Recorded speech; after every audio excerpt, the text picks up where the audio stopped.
आज सुबह ऑफिस आकर जब कैंटीन में चाय पीने गया तो कुछ अप्रत्याशित घट गया। एक लड़की पास से गुजरी, यकायक लगा कहीं स्वाति तो नहीं। धड़कने तेज हो गई। मैं उसे जाते देखता रहा। हेयर स्टाइल तो डिफरेंट है, बदन भी कुछ भारी है। स्वाति कैसे हो सकती है? चेहरा नहीं देख पाया। मैंने खुद को समझाया, कहाँ वो करली हेयर, मॉडर्न लुक, लहराती बल खाती चाल वाली पतली दुबली सी लड़की, और कहाँ ये सधे कदमों से चली जा रही स्ट्रेट हेयर वाली भरी भरी टिपिकल सूट वाली लड़की। नहीं नहीं, लेडी। बस एक ही चीज कॉमन थी, उस इत्र की महक जिसको मैंने 4 साल भरपूर सूंघा था। शायद इसीलिए वो पास से गुजरते हुए स्वाति का एहसास छोड़ गई। खैर जो भी हो, पर इसमें कोई शक नहीं कि धड़कने जो बढ़ी थी अभी तक नॉर्मल नहीं हुई थी। जाकर सीट पर बैठा तो काम में मन नहीं लगा। नजरों के आगे स्वाति के संग बिताए वो खूबसूरत 4 साल घूमने लगे। कॉलेज में हम दोनों साथ थे और प्यार में भी थे। हमारी सोच विपरीत ध्रुवों की तरह थी, फिर भी हमारी रिलेशनशिप 4 साल तक खिंची और फिर हम अलग हो गए। उससे अलग होते हुए पहल तो बुरा नहीं लगा, बल्कि एक तरह के रिलीफ का एहसास हुआ, जैसे कोई उलझाने वाला बंधन कटने पर होता है। मगर बाद में बहुत दुखा लगा, जैसे शरीर का कोई अंग कट गया हो, आदत सी जो हो गई थी उसकी। मैं सीट से उठ खड़ा हुआ और कंपनी में चहलकदमी करने लगा। पार्किंग, कैंटीन, गलियारे, दूसरे डिपार्टमेंट्स, नजरें दौड़ दौड़ कर उसी को खोज रही थी। वो पीले सूट वाली एक बार देखकर तसल्ली कर लूं, तब शायद शांति पड़े। फाइनली अकाउंट डिपार्टमेंट में वो बैठी दिखाई दी। अरे, शक सही निकला, वो स्वाति ही थी। पर इतना कैसे बदल गई? मन किया दौड़कर उसके पास पहुंच जाऊं, हालचाल पूछूं, ढेर सारी बातें करूं। कभी पक जाता था मैं उसकी बकबक से, मगर आज कान जैसे तरस रहे थे उसकी आवाज सुनने को। डोट अगल-बगल उसके कलीग्स बैठे हैं और उसने मेरा यूं अचानक से सामने आ जाना सामान्य रूप से न लिया तो सिचुएशन कहीं ऑकवर्ड ना हो जाए। बहुत सोच विचार करके इस बारे में मैंने धैर्य रखना ही उचित समझा। पूरी रात सो नहीं सका। स्वाति के साथ गुजारे लम्हे भूत की तरह पीछे पड़े थे। वो रिश्ता जो प्यार और पैशन से शुरू हुआ था, धीरे धीरे झल्लाहटों और झुंझलाहटों में तब्दील हो गया था। उसमें कुछ बातें थी जो मुझे जरा भी पसंद नहीं थी।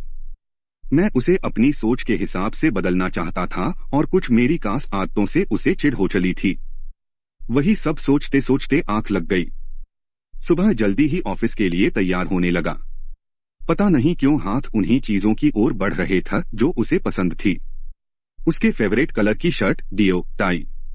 क्या कर रहे हो जतिन साहब, अब कोई स्कोप नहीं। मुझे खुद पर ही हंसी आ गई। गुजरा पीछे छोड़ आगे बढ़ने का दम भरने वाला दिल कहीं तो जैसे अटका है शायद। कैंटीन में नजरें उसे खोज रही थी। वो टी काउंटर पर खड़ी थी, मगर चाय तो उसे पसंद नहीं थी, कॉफी ही पीती थी। क्या वक्त इंसान को इतना बदल देता है। खैर अब खुद को उस पर जाहिर करने का वक्त आ गया था। मैं उसकी तरफ बढ़ने लगा। हेलो स्वाति, जैसे ही कहा उसने मुझे जोर देते हुए घूरा। लगा शायद पहचानने की कोशिश कर रही थी। क्या मैं भी बहुत बदल गया हूँ इन 7 सालों में, या ये मुझे बिल्कुल ही भूल बैठी है? मन ने सवाल खड़े किए। उसके चेहरे के भाव बदल गए।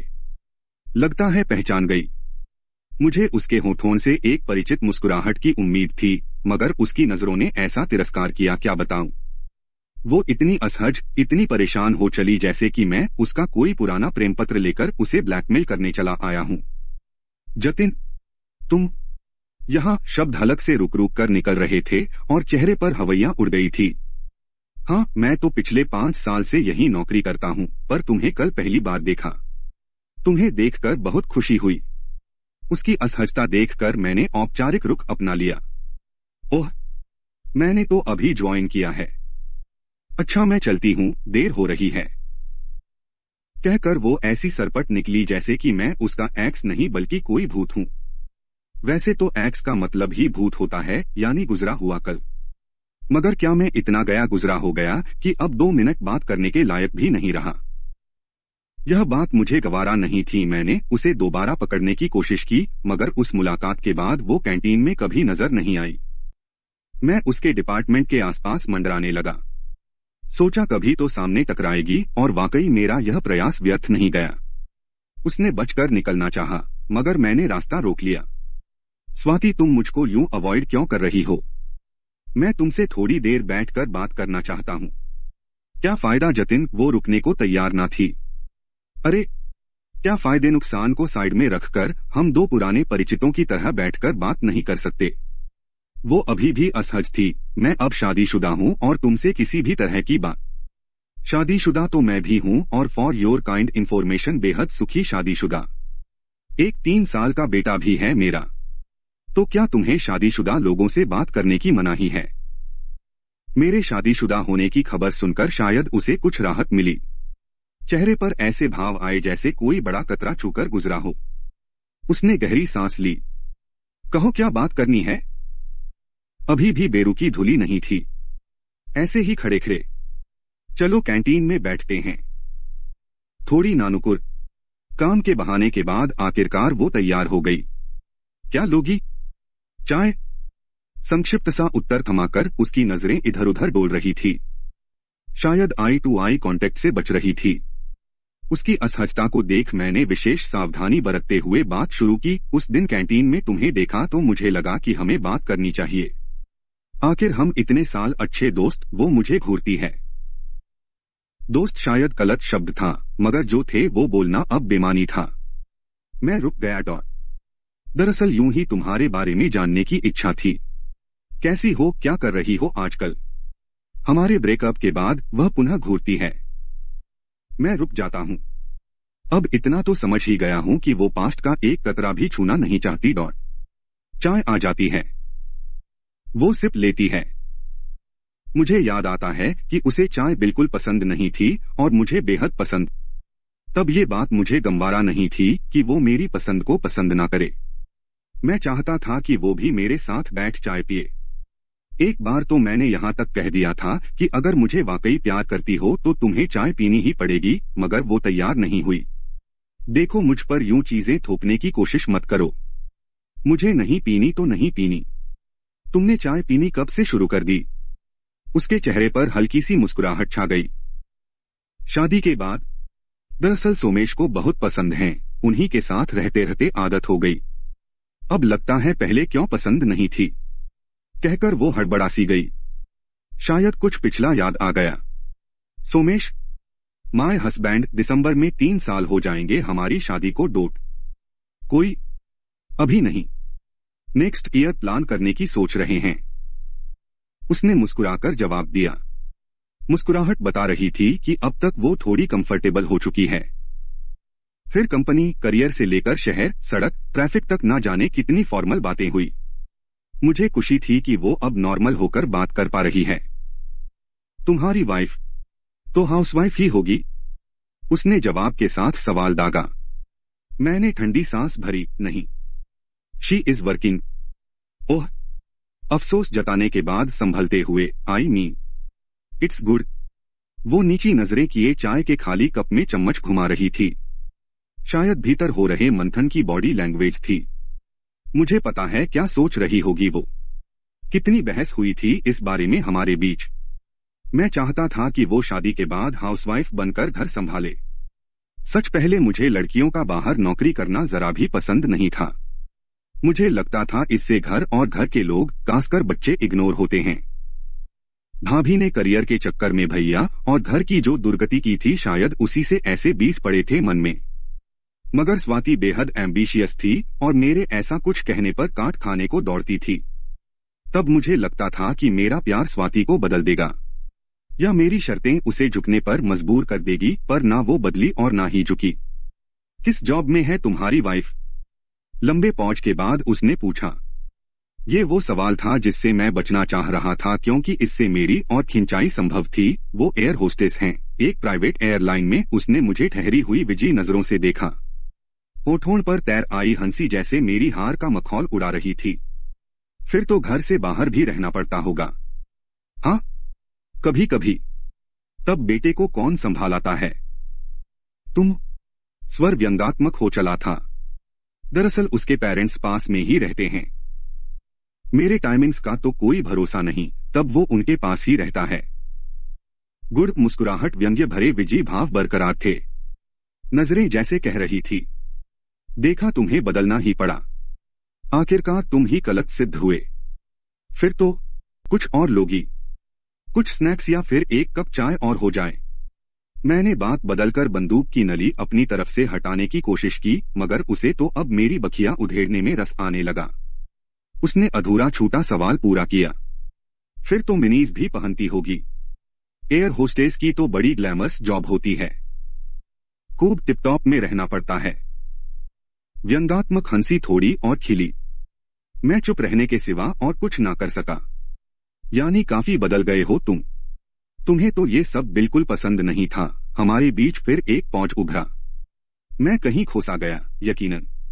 पहले वाले जतिन से काफी बदल गया हूं मैं, पर यह बदलाव इतना धीरे धीरे स्मूथली हुआ कि पता ही नहीं चला। स्वाति से मेरी बहुत सी अपेक्षाएं थी। मुझे उसका मिनीज विदाउट स्लीवज पहनकर बाहर घूमना बिल्कुल पसंद नहीं था।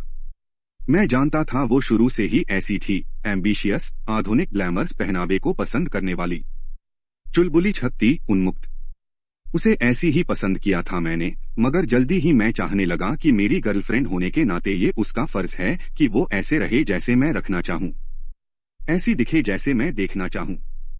पता नहीं ऐसा क्यों होता है, हम एक इंसान को चाहने लगते हैं, उस अलग इंसान को जिसके पास अपना दिमाग, अपनी सोच, अपनी इंडिविजुअलिटी होती है, जिस कारण हम उसकी ओर खींचते हैं, लेकिन जल्द ही हम उस इंसान का रिमोट कंट्रोल अपने हाथ में ले लेना चाहते हैं, ताकि वो अपना दिमाग, अपनी सोच, अपनी इंडिविजुअलिटी साइड में रख हमारी कमांड पर चलने लगे।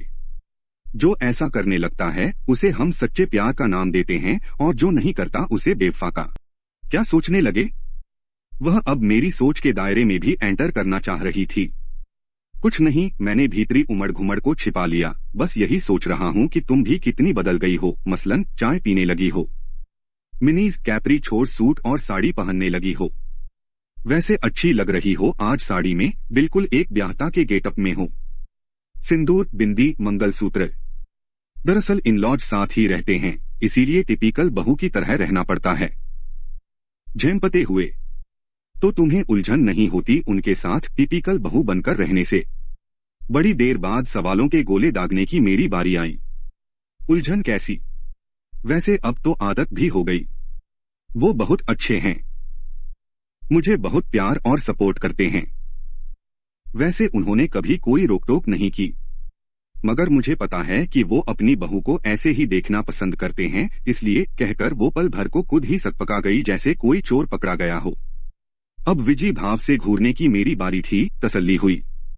मैं बदला तो क्या, उसे भी तो आखिर बदलना ही पड़ा। तुमको पार्टीज, डिस्को का बहुत शौक था। इन-लॉज के साथ रहते जा पाती हो क्या? दिल कुछ और राज भी जानना चाह रहा था। हमारे मतभेदों का यह भी एक कारण रहा था। कहा, सोमेश को तो बिल्कुल पसंद नहीं। फिर बात संभालते हुए, वैसे भी सारा दिन वो भी काम से थक कर आते हैं, और मैं भी, फिर इतनी एनर्जी ही नहीं बचती आउटिंग के लिए। वीकेंड तो है, मैंने बात की गहराई में जाने की कोशिश की। वीकेंड तो घर और बाहर के पेंडिंग कामों को निपटाने में ही चला जाता है। फुर्सत में सब साथ बैठ कुछ अच्छा खाते हैं या फिर टीवी एंजॉय करते हैं। बस, मैंने स्वाति के नजरों में झांकते हुए पूछा। बस और क्या, इतना ही जवाब आया, पर आश्चर्य, आंखों में लाचारी नहीं बल्कि संतुष्टि तैर रही थी। तुम भी बिल्कुल बदल गई हो, मैंने हंसते हुए कहा। वो भी मुस्कुरा उठी। अगर हम पहले ही बदल जाते तो पता नहीं, यूं निकल पड़ा मुंह से। जोर जबरदस्ती से इंसानी फितरत नहीं बदलती जतिन। हमारे जैसे इंसान टूट जाते हैं मगर झुकते नहीं, और वैसे भी ट्रांसफॉर्मेशन प्रोसेस की अपनी एक साइकिल होती है, उसे पूरा किए बगैर ट्रांसफॉर्मेशन संभव नहीं। हमारे एक दूसरे के साथ हुए अनुभवों से निकलकर ही हमने दूसरों की खुशी के लिए खुद को बदलना सीखा। कुछ पलों की खामोशी के बाद, काफी देर हो गई है, अब चलना चाहिए, स्वाति उठते हुए बोली। तुमसे बात करके अच्छा लगा। मुझे भी। अब मुझसे कतराओगी तो नहीं? नहीं, मुस्कुराते हुए उसने विदा ली। मैं स्वाति को जाते देखता रहा। अपनी एक्स से इस शॉर्ट एंड स्वीट मुलाकात में रोमांस जैसा तो कुछ नहीं था, फिर भी कुछ तो था जिसने दिल को अजीब सी मिठास से भर दिया था।